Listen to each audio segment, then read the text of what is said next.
नमस्कार, राहुल का अग्निपथ देख रहे हैं आप। मैं हूं आपके साथ पूजा। राज्यसभा चुनाव को लेकर सियासी हलचल तेज है। सोनिया गांधी के आवास पर कई अहम बैठकें भी हो चुकी है, पर राज्यसभा चुनाव से पहले कांग्रेस में बवाल बढ़ता जा रहा है। कुछ राज्यों में जहां कांग्रेस की स्थिति पहले से कमजोर है, वहां राज्यसभा सीट को लेकर मानो जीवन मरण का सवाल बना दिया गया हो। एक तरफ युवा नेतृत्व की बात होती है, दूसरी तरफ पुराने दिग्गजों की दावेदारी कम होने का नाम नहीं ले रही है। प्रदेशों से लेकर हाईकमान तक सिफारिशों की फाइल पहुंच रही है। हर नेता खुद को सबसे वफादार साबित करने में जुट गया है। चुनाव को लेकर लॉबिंग, दबाव, गुटबाजी और दिल्ली दरबार की दौड़ शुरू हो गई है। तो राज्यसभा चुनाव को लेकर कांग्रेस के भीतर क्या कुछ चल रहा है, किसका लगेगा नंबर, कौन होगा राज्यसभा से आउट, बताएंगे आपको। चर्चा के लिए मेरे साथ स्टूडियो में मौजूद हैं कैपिटल टीवी के editor in chief doctor Manish Kumar. Doctor साहब, बहुत बहुत स्वागत है आपका। कांग्रेस पार्टी के भीतर क्या चल रहा है राज्यसभा चुनाव को लेकर? देखिए, कल 5-6 लाख जिद है फॉर्म भरने का, बहुत सारी खबरें भी आ गई, कुछ नाम भी आ गए। लेकिन समस्या देखिए, राहुल गांधी ने कांग्रेस पार्टी को कहां पहुंचा दिया। बड़ी इंटरेस्टिंग बात आपको बताने जा रहा हूं। अभी फिलहाल कांग्रेस के पास 27 है। नेता प्रतिपक्ष राज्यसभा में कौन है? खड़गे साहब। ठीक, गड़बड़ हुआ ना, 2 सीट कम हो गया, 25 हो गया, 25 से कम हो गया, जिसके चांसेस ज्यादा हैं।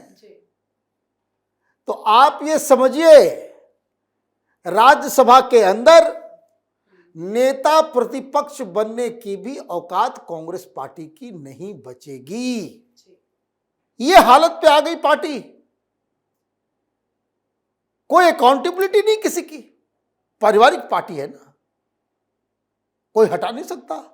सारे फैसले राहुल गांधी लेंगे, प्रियंका वाड्रा लेगी। पार्टी कैसे चल रही है?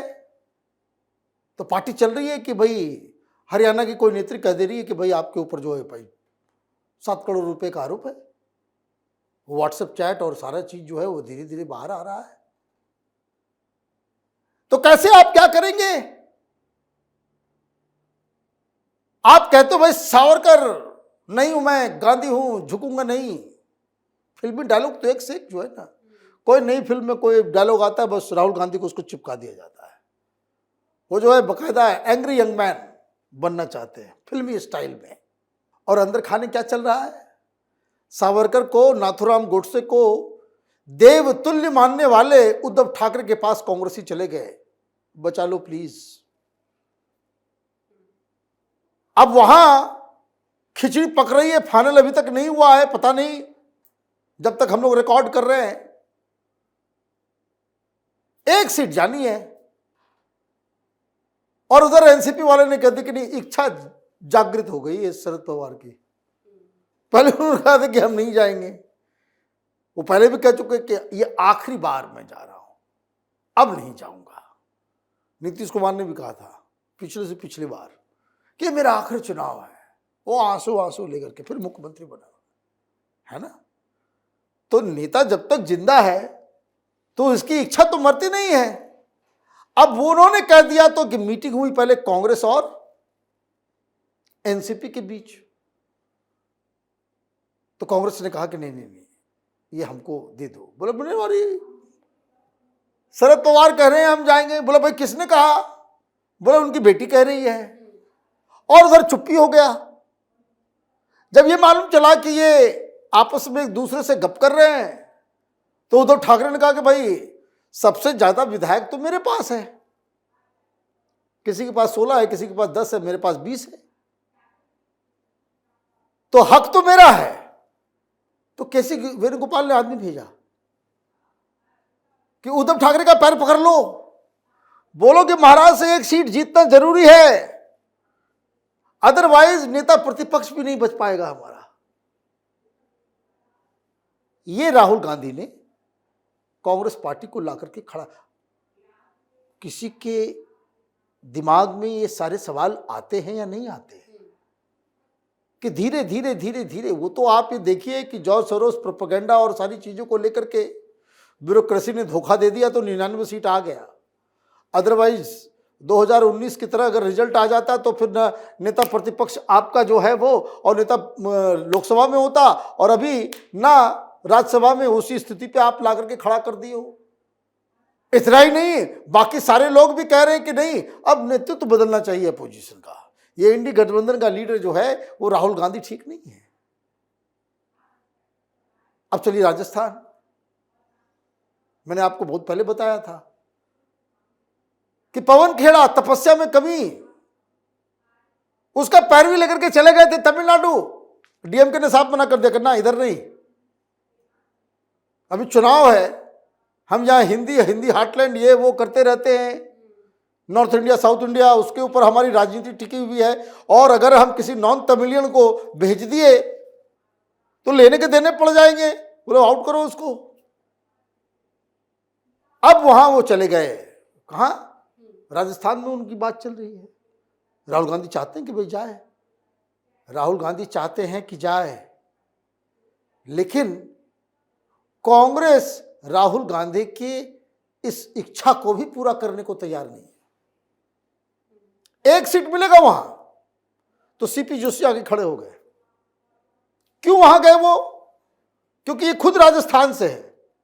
क्योंकि कर्नाटक में उन्होंने कहा, बोला भाई लोकल, फिर उनको चिपकाया गया हिमाचल में तो साहब सुक्खू ने तो तुरंत विधायकों की मीटिंग बुला ली कि भाई ये क्या है कि कोई बाहर वाला, वहां अलग किलाबंदी हो गई कि नहीं बाहर का आदमी नहीं। पिछली बार इसी वजह से जो है वो मनोज सिंघवी के खिलाफ जो है चला गया कि सब मनोज सिंघवी के साथ तो अलग खेल हुआ था ना, कि भाई सब कुछ तय हो गया, मनोज सिंघवी जीत रहे हैं, सारे लोग ब्रेकफास्ट किए मनोज सिंघवी के साथ, खाना पीना खाए, वोट देने के लिए गए, मनोज सिंघवी को वोट ही नहीं किया, हार गए। हरियाणा में अलग दिक्कत है, हरियाणा में भी कहा गया भाई लोकल बाहर का नहीं आएगा कोई। पिछली बार जैन साहब को खड़ा कर दिया था, वकील साहब को,